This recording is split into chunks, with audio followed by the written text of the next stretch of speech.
So let's get right back into the action as we head over to the stage to introduce to you our round 5 players that are right on the cusp there of being able to get to Top Cut tomorrow. And so we're going to go ahead and look at what these teams are as we take a look at Roberto Parente's team, and we see hyper offense straight away. Yeah, that's pretty awesome to see, as we've seen so much of the Groudon versus Kyogre matchup so far on stream today. Now we're going to switch it up with Torkoal Venusaur. And then on Roberto's side, those are some of the fastest Pokemon you'll see in the entire format. That double restricted pair right away here from Roberto with that Shadow Rider Calyrex next to that Kyogre, but taking a bit more of a supportive route here from Yosuke, looking at the Incineroar and, of course, that Porygon 2. Roberto going all in on turn 1 of game 1 of this round with his 2 restricteds there, and it makes sense because Calyrex, Shadow Rider, and Kyogre are, 2 of the best special attackers you could probably build on any of your teams. The unfortunate part for Calyrex and Roberto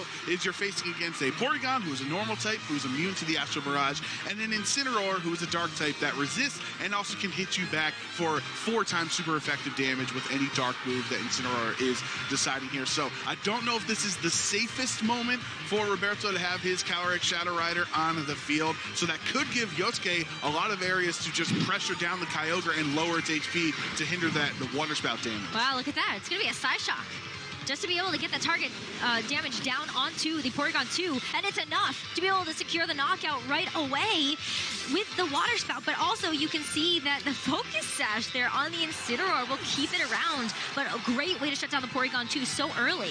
And that was Life Orb on the Kyogre there that let it do so much damage.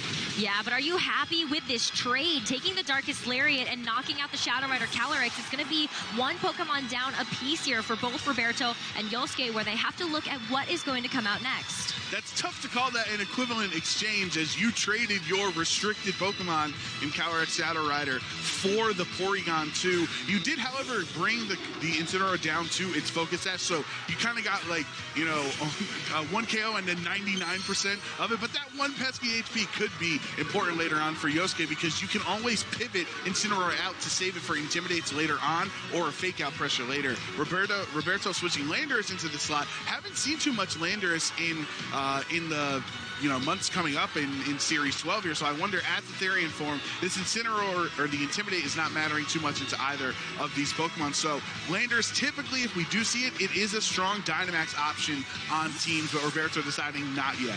Well, I think it's really tough to keep that Landorus in the face of an opposing Kyogre, and also kind of really like the idea that you get the Psychic Surge on the field, because if you have any priority, it's going to get a little crazy here, as that Indeedee also, you see that Psychic Seed activated to be able to increase that special defense, which is another great way to shore up some of this special attack damage that's going to be coming in from the Kyogre across the way, and now the Venusaur as well that just pivoted in.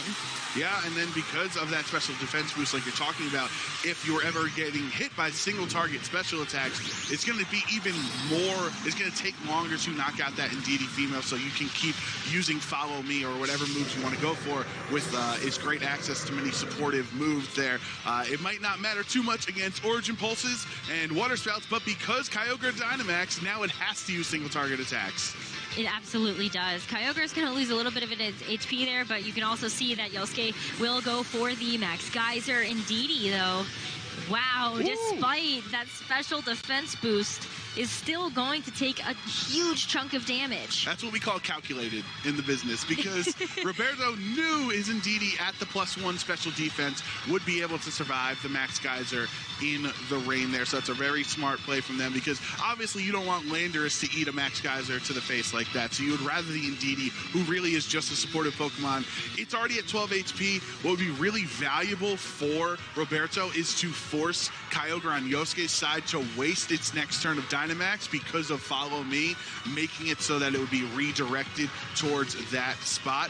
And especially because the Venusaur is not attacking either. Now if Kyogre does attack, it has to go into the Indeedee. Yeah, look at that Follow Me. Right as you called it, it will be able to mitigate another turn of Max from this Kyogre, but Roberto's Kyogre going for a Water Spout here and just going to try to keep getting some amounts of damage onto the opposing Kyogre on Yosuke's side. It's still relatively healthy, but this Max Geyser as well, just going to get the knockout onto this Indeedee, and just like that, Roberto is down to his final 2 Pokemon here, that Landorus in the back.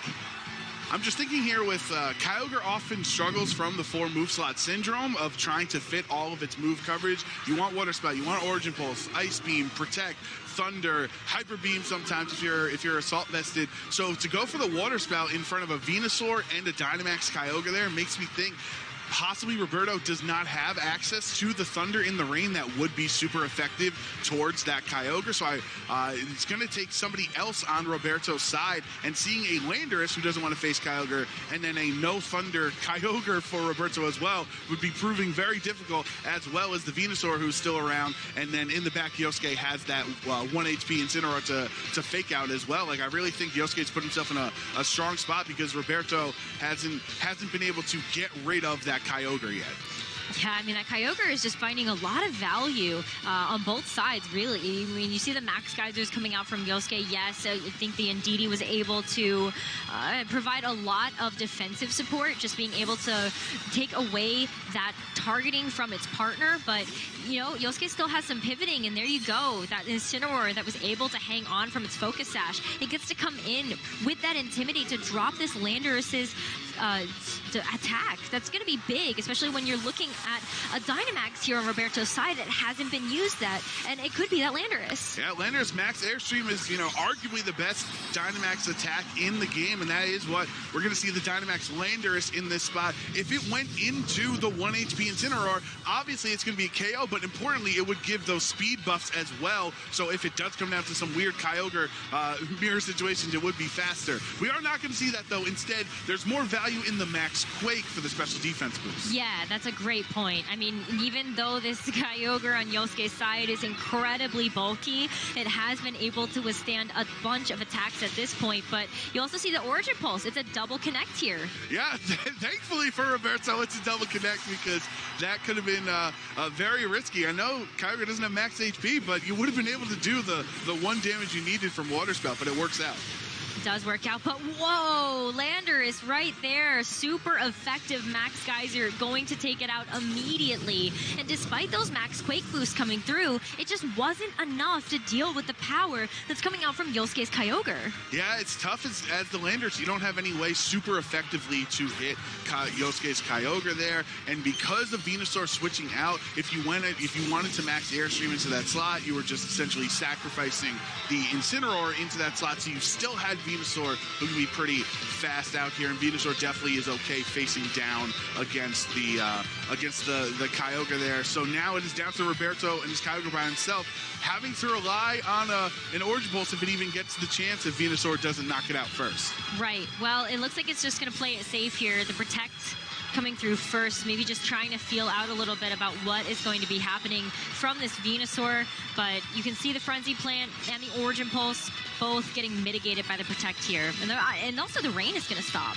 Right, the rain's going to stop. That actually hurts both of them there. But again, back to the Max Quake turn. If that Max Airstream was there, Kyogre would be +1 speed and faster than both of Yosuke's Pokemon. It still might not matter because of the resisted attacks there, but that would have been a way to ensure you won the speed tie.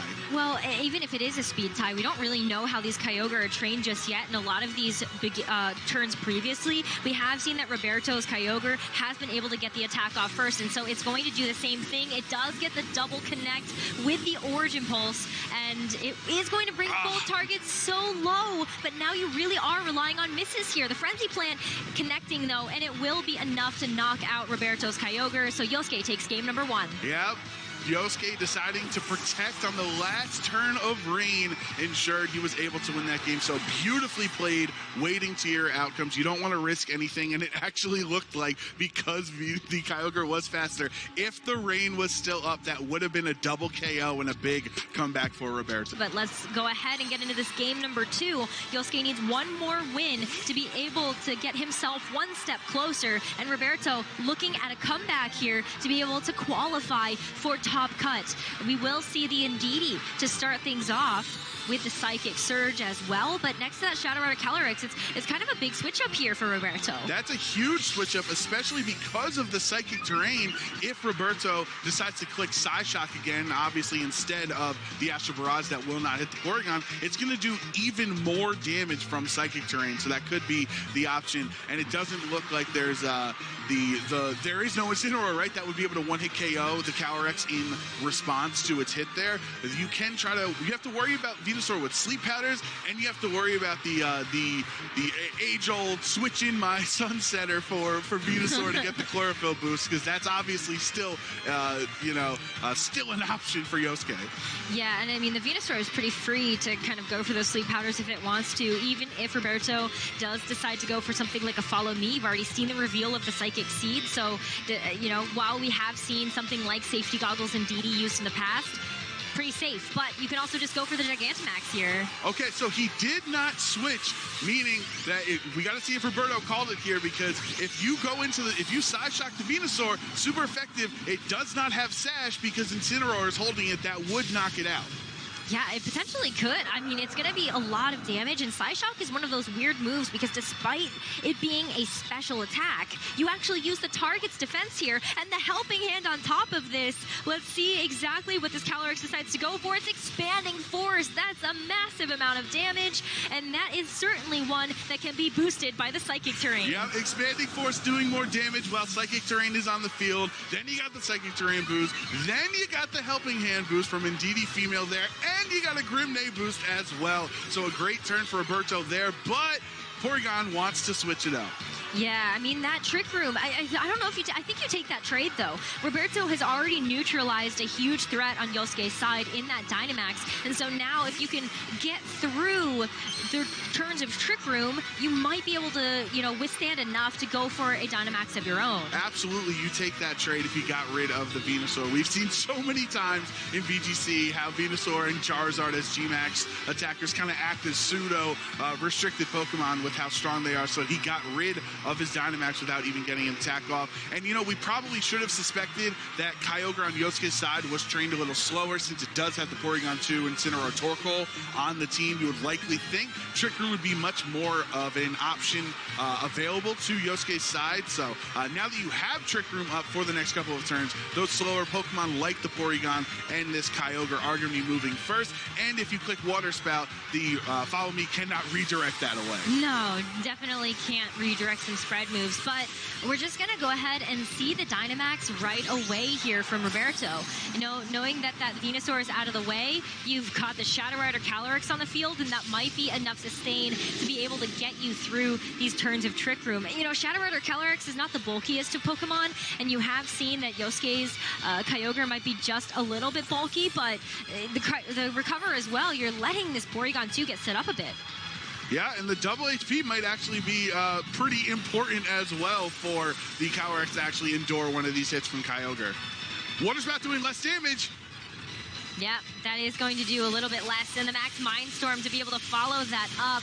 And I think that Shadow Rider Calyrex is going to be super happy about that. That is now a second Grimnay boost that it is going to be able to collect. And Roberto just kind of quickly running away with things. This is what we expect out of a team that is labeled as hyper offense. Exactly. This is hyper offense. This is what Calyrex Shadow Rider does. Yosuke does reveal that Torkoal was the fourth Pokemon in this match. So he did have the option of doing the cheeky switch in Sun and go for Sleep Powder, but he decided not to. Calyrex, we always mention, can steamroll games. The hardest thing is to get that first Grimnay boost. Then the second and the third and the fourth come by so much faster once you get that first one.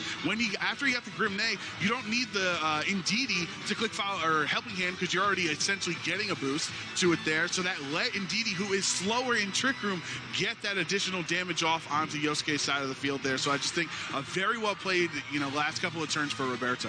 Well, Indeedee's going to go for a Protect as well. well, and I think this is just one of the mind games that you can expect when you do have something like the Ndidi. Is it going to go for a follow me? Is it going to protect? But we're also going to see the eruption now from the Torkoal, the foul play as well. This Calyrex will not get a chance to go for its third and final turn of Dynamax. And this is the problem when you've got two very slow Pokemon operating in Trick Room. And when you protect, and then your opponent doesn't even target your protect and just knocks out the other Pokemon, that's really disastrous there. Because if Roberto was able to get another attack on off on that turn, on that last turn of Dynamax, would have been really important. Another Max, Mind Storm in Psychic Terrain with 2 Grimnay boosts would have been massive damage there. So now both of these Roberto has 3 Pokemon left compared to Yosuke's 2, but there still are a couple of turns of Trick Room left. And yeah, I think it looks like Yosuke forfeited on that turn, so we're going to be moving down to moving on to the game 3 because Kyogre was going to wrap it up. Yeah. What's Torkoal going to do to Kyogre? Yeah, it's tough in that position because, you still can go for Eruption, but it's a weird move, right? So, just to fill in maybe some of the viewers that are not as familiar with it, while it does have a fairly high base power, the base power does decrease. It's basically like Water Spout, but fire type. But here, Yosuke has the same leads as before. Roberto also. Yosuke knows what could happen if he allows this Shadow Rider Calyrex to get set up. The mind games, Rose, that these trainers are forcing on each other by going with the same lead as they did in Game 2. You're going to have to worry, will he switch in Torkoal? Will he protect? Will he follow me to redirect my sleep powder away? Something like that. Those are these issues that the players had to work through in Game 2 are right back here in the forefront of Game 3 again, and it's so difficult because it's not necessarily like there is a correct play. You have to try to evaluate all of your outcomes, and if you're Roberto, you have to do what is best for keeping Calyrex safe, and that could be knocking out the Venusaur because it doesn't have Sash, and there's no switch again. Nope. Oh, but there's a Protect this time around, so is it going to be the Venusaur that is going to be the target? No, it's not. It's gone correctly. It's going to be Porygon 2 that's going to take that damage, but it does hang on, and so the Trick Room is going to get set up anyway. Yeah, the Trick Room, now Venusaur doesn't want the sun up because it's naturally slower than the Calyrex without its chlorophyll boost there. So the Porygon took a lot of damage for that Trick Room, but it will be able to recover 50% of its HP that it lost there, bringing it back up over to half HP. And going for, you tried as best as you could, single target Size Shock with Helping Hand in Psychic Terrain, and it wasn't enough. The other thing, after he recovers up, Porygon has Foul Play typically, which would be 4 times super effective into the Calyrex, which is something Roberto does not want to see. But, I think there's also a really interesting speed interaction here as well, is Recover actually enough HP regeneration that Porygon 2 would actually be able to survive another Helping Hand Size Shock? It doesn't look like that, so that's a good point. But if you're taking 2 turns to target on Porygon 2 and never hitting Venusaur, that's a trade Yosuke's okay with. Yeah, I mean, we're going to see the Recover healing potentially come through first, but let's look at the Gigantamax on Yosuke's side. It is that Venusaur that is ready to go, but Ndidi also just going to go for a follow me here, really not worried too much about maybe allowing this Porygon 2 to get set up. And of course, the Foul Play, yeah, Porygon 2, that's huge that Ndidi was able to take that away. Look at how little that is going to do as the G-Max Vine Lash as well. Critical survival here for Ndidi, but what is Shadow Rider Calyrex going to do? And he didn't recover, so he's still sitting at a crazy low HP. That doesn't even matter. Who cares about the Porygon 2 if you're just going to knock out the Gigantamax Venusaur target? Roberto right now making a huge adjustment in game number 3, not going for the Dynamax right away, but still able to secure a knockout to get those Grimnay boosts. And then Ndidi, even with the G-Max Vine Lash residual, is going to hang on. I was going to say, that was a way for Yosuke to have a net neutral turn there if Vine Lash was able to secure the KO on Ndidi, but that did not work, hanging on with just 6 HP there. You still do have Trick Room right now, so you can click Recover if you wanted to, and then let's say the Torkoal, if you do have it in the back, has Eruption, has Trick Room up, and then you can not care about Follow Me with a Spread Eruption. For sure. I mean, the Calyrex as well. I think anything that ends up coming in here for Yosuke has no opportunity to Dynamax anymore. It is going to hurt. Whatever it is that's going to be coming its way. And Kyogre, I mean, Trick Room is up, and so we've seen how the Kyogre speeds have interacted.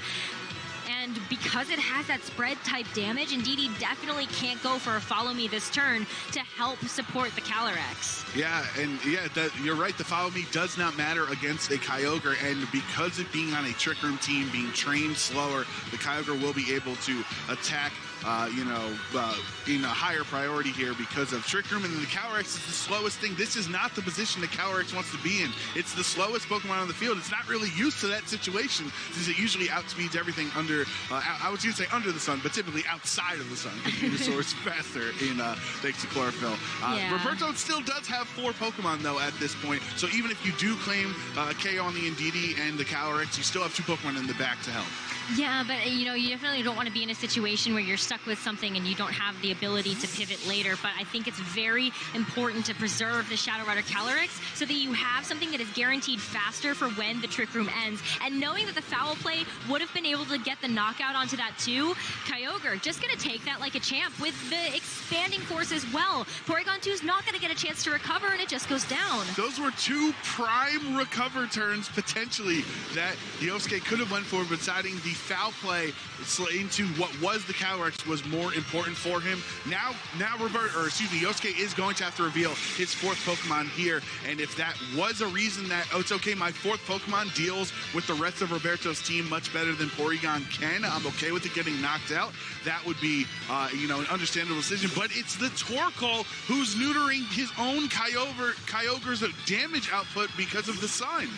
Well, hopefully Kyogre has access to something else in the sun that it can use besides a water type attack. But here's another massive adjustment here for Roberto. This is the first time in this series that we've seen this Regieleki come to the fold. Yeah, the Landorus was there before, and it just was too difficult of a spot when you're facing down the Kyogre. So Roberto deciding to switch with the Regieleki in Game 3. And as we were talking about in team preview, the Regieleki has a great matchup into Kyogre. There's no ground types to be seen, so you can click your Thunderbolt or Rising Voltage, whatever electric attacks you have on Regieleki, and it will do a lot of damage into that Kyogre slot. Roberto has the Dynamax advantage in this matchup as the Venusaur was knocked down on the Yosuke's end, and Roberto is just clicking it now. Yeah, I mean, either of these, I think, make great options for the Dynamax, but I think even more important, seeing that Regieleki Dynamax, it does get that boost to its HP pool to potentially ensure survival from a ground-type attack from this Torkoal. Remains to be seen if that's going to be enough, though, as Kyogre also just going to go for a Protect. Pretty good turn here for Roberto to kick things off for survivability. That Eruption, it does have the sun boost, but it's only hitting the Regieleki, who is very frail. Yeah, it's still going to hang on, though. And then the Kyogre Water Spout as well on top of that in the sun.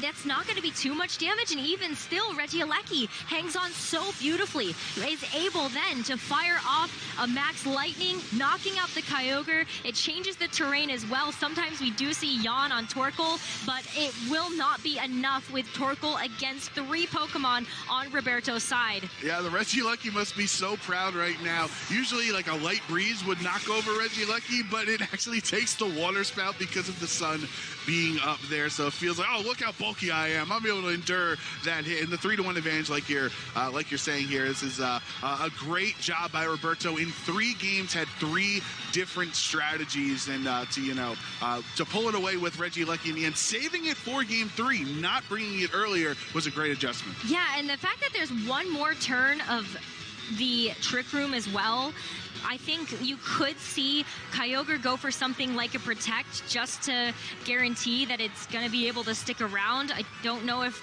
Regieleki is going to have the option to do that, but the Eruption as well. No Protect, no nothing. It's going to be a double knockout for this Torkoal, so you're really hoping that the Shadow Rider Calyrex in the back for Roberto is going to be enough now that the Trick Room has ended. And there's no normal types around anymore, as perfectly timed for Roberto. Twisted Dimensions return to normal. Calyrex gets back into its comfort zone, being the super fast Pokemon that can be really strong. Single target Astral Barrage as well, right? You're only hitting the 1 there, so you do the regular damage. There's no lowering of your damage because it's not a spread attack anymore. And once you do so much damage, then the eruption starts doing less, right? Because it's HP based. So unless Torkoal has another way of hitting it, if I know you could run like eruption heat wave in case you get low, but let's see if the Astral Barrage takes it. Yeah, Astral Barrage, single target into the Torkoal of Yosuke, and it is a one-hit knockout here. Roberto Parente winning this match 2-1 will secure a place in Top Cut tomorrow. Congratulations to Roberto. That was an incredible